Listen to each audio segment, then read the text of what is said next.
fait des appels à projets pour l'édition 2018. Je me suis tout de suite proposé pour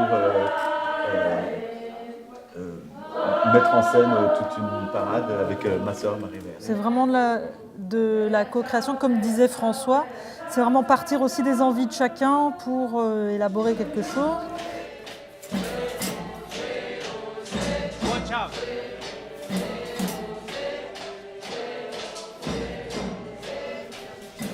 Là, c'est vraiment dans l'idée de la limite, de dépasser les limites, de qu'on a dans la tête, de dépasser les limites, de briser les frontières, et qu'on s'appelle à la limite, je sais, à la Zinov sur l'illégalité, etc.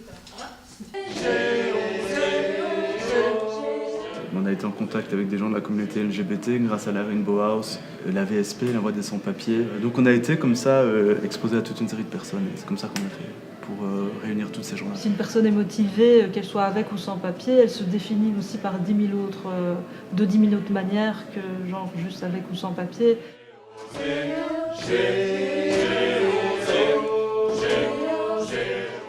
Un espace où les gens peuvent s'exprimer par rapport à leur vécu et leur ressenti et du coup vu qu'ils sont en contact avec d'autres personnes qui sont avec papier, ben, du coup c'est l'occasion que les gens se communiquent sur un pied d'égalité et donc ils ne sont pas vus comme sans papier ou avec papier, mais du coup c'est des gens qui peuvent parler de leur vécu ensemble et partager des moments très forts à ce niveau-là.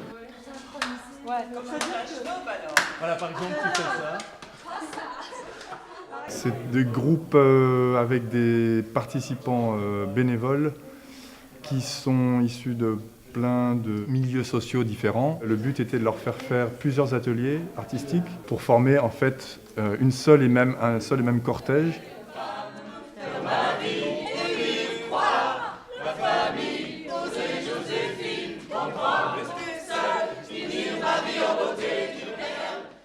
J'en retire de la joie, des nouvelles rencontres, l'impression oui, l'occasion d'échanger, de rencontrer des personnes que j'aurais pas spécialement rencontrées sinon.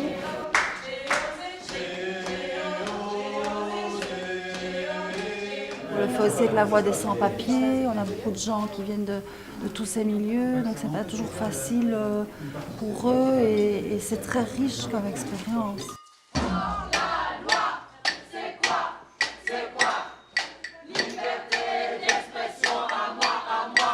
On crée ensemble autour de la thématique de l'illégalité.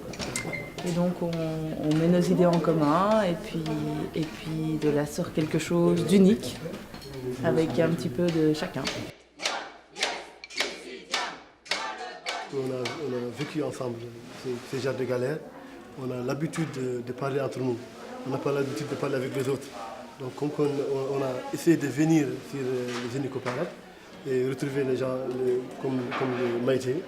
C'est des gens vraiment exceptionnels. Il y a des choses qu'on ne peut pas dire. Des gens qui nous aident vraiment à savoir beaucoup de trucs. Quoi, je veux dire. Voilà. Je trouve ça, la Zineke, c'est super parce que c'est un des rares espaces qui sont donnés aux gens pour pouvoir vraiment faire de l'art participatif. Moi, je crois que c'est important parce que nous, ce qu'on a voulu faire, c'est que des gens de milieux différents de la vie bruxelloise puissent se rencontrer et puissent communiquer entre eux et créer ensemble. Je pense que si on veut que les gens se rencontrent et que les gens puissent communiquer, l'art, c'est le meilleur moyen pour faire ça.